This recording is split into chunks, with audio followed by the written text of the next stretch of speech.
একসাথে জোয়ার উঠেছে, চলো চলো।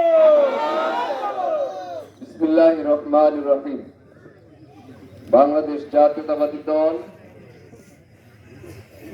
হলগ্রাম ইউনিয়ন শাখা আয়োজিত আজকের এই শহীদ রাষ্ট্রপতি জিয়াউর রহমানের সুযোগ উত্তরসূরি বিএনপির ভারপ্রাপ্ত চেয়ারম্যান জনাব তারেক রহমানের উপস্থাপিত বাংলাদেশের রাষ্ট্র কাঠামো মেরামতের 31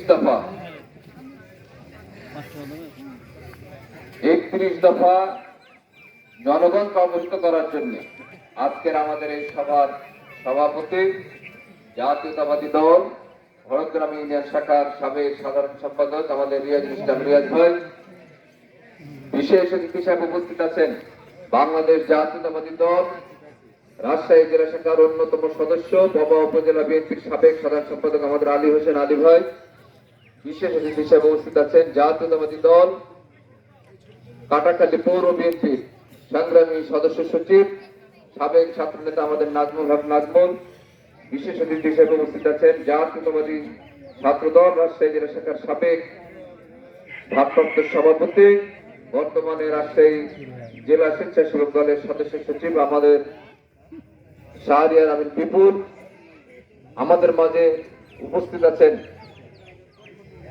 জাতীয়তাবাদী স্বেচ্ছাসেবক দলের নেতা আমাদের সোহেল রানা হিটলার ভাই, কৃষক দলের নেতা আমাদের শাহাদত হোসেন রনি, আমাদের সাবেক ছাত্র নেতা আজিমউদ্দিন আজিম ভাই, জেলা কৃষক দলের যুগ্ম আহ্বায়ক, বাবা উপজেলা কৃষক দলের আহ্বায়ক আমাদের শরীফুল ইসলাম, নওয়াটা পৌর কৃষক দলের আহ্বায়ক আমাদের রবিউল ইসলাম, শ্রমিক দল বাবা উপজেলা শাখার সংগ্রামী আহ্বায়ক আমাদের আতাউর রহমান, সাধারণ সম্পাদক সদস্য সচিব আমাদের গাজীউর রহমান, জেলা প্রজন্ম 71-এর সংগ্রামী আহ্বায়ক সাবেক ছাত্র নেতা আমাদের মিলন ভাই, বাবা উপজেলা প্রজন্ম 71-এর আহ্বায়ক আমাদের আর এক মিলন ভাই।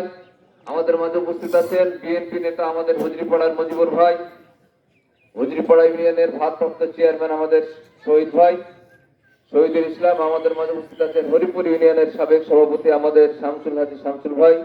আমাদের মাঝে দামপিড়া ইউনিয়নের সংগ্রামী সাবেক সভাপতি আমাদের তরিকুল ইসলাম চন্নু ভাই।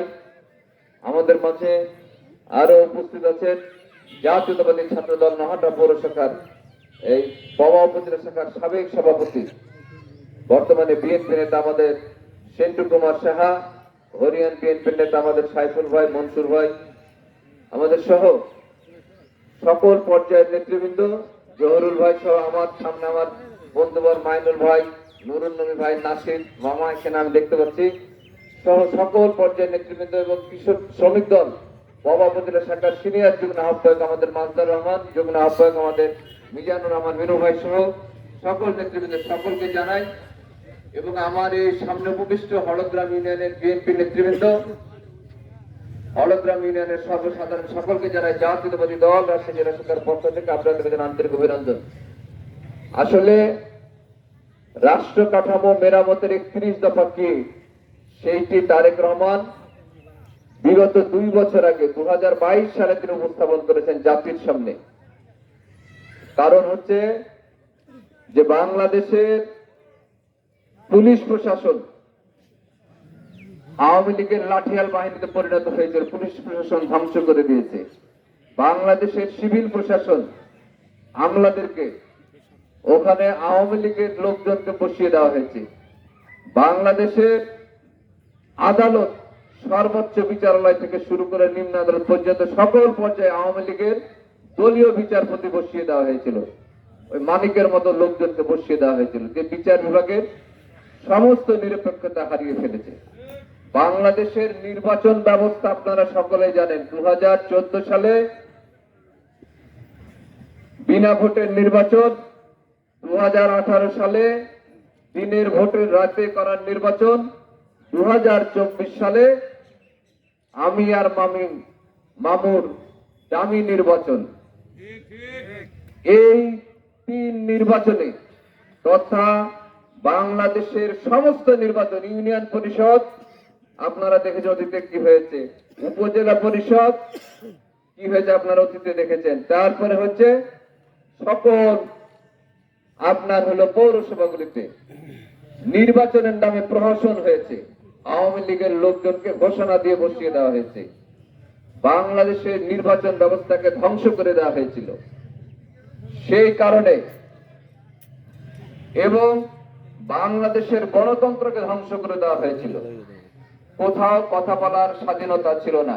সাধারণ মানুষ সরকারের কোনো সমালোচনা করলে তার নামে ডিজিটাল নিরাপত্তা আইনে মামলা দেওয়া হতো, আর সরকারের বিরুদ্ধে কথা বললে গায়েবী মামলা, কোনো ঘটনা ঘটেনি বলেছে ওখানে বোমা ফাটানো হয়েছে, ওখানে ককটেল ফাটানো হয়েছে দিয়ে মামলা দেওয়া হয়েছে। অসংখ্য লক্ষ লক্ষ গায়েবী মামলা দেওয়া হয়েছিল, দিয়ে বাংলাদেশের সমস্ত মানুষের মুখকে বন্ধ করে দেওয়া হয়েছিল এবং প্রত্যেকটা টিভি চ্যানেলকে দলীয়করণ করা হয়েছিল। কেউ জনগণের কথা বলতো না, শুধু আওয়ামী লীগের মন্ত্রী, এমপি আর শেখ হাসিনার কথা ছাড়া আর কোনো কথা ছিল না। আর কথায় কথায় শেখ হাসিনা যদি বলতেন যে আমার চাইতে দুঃখ কার বেশি আছে, স্বজন হারানোর বেদনা আর কি আছে, এইটি তিনি কথায় কথায় বলতেন। আমাদের যে ইলিয়াস আলীকে তার নির্দেশে হত্যা করা হয়েছিল, আমাদের সাবেক এমপি ইলিয়াস ভাই, বিএনপির সাংগঠনিক সম্পাদক, তার নির্দেশে হত্যা করা হয়েছে, আজকে স্বীকারোক্তি দিয়েছে। তার বউয়ের সাথে যে নাটক করেছিল শেখ হাসিনা, আমাদের তার বউ ইলিয়াস আলীর পত্নী যখন দেখা করতে গেছিলেন শেখ হাসিনার কাছে বলেছিলেন যে আমার স্বামীকে যে কোনো ভাবে একটু ফেরত দেন, তখন উনি বলেছিলেন যে স্বজন হারানোর বেদনা আমার চাইতে আর কে বুঝে, চোখের পানি ফেলে দিয়েছিলেন। এই হচ্ছে শেখ হাসিনা ওয়াজেদ। তাকে কি বলবো, ভিলেন নাকি গডমাদার, যার নেতৃত্বে বাংলাদেশে অসংখ্য সাংবাদিককে হত্যা করা হয়েছে, অসংখ্য ছাত্র দলের নেতাদেরকে হত্যা করা হয়েছে, অসংখ্য সাধারণ মানুষকে হত্যা করা হয়েছে, গুম করা হয়েছে। এমনি ভাবে বাংলাদেশ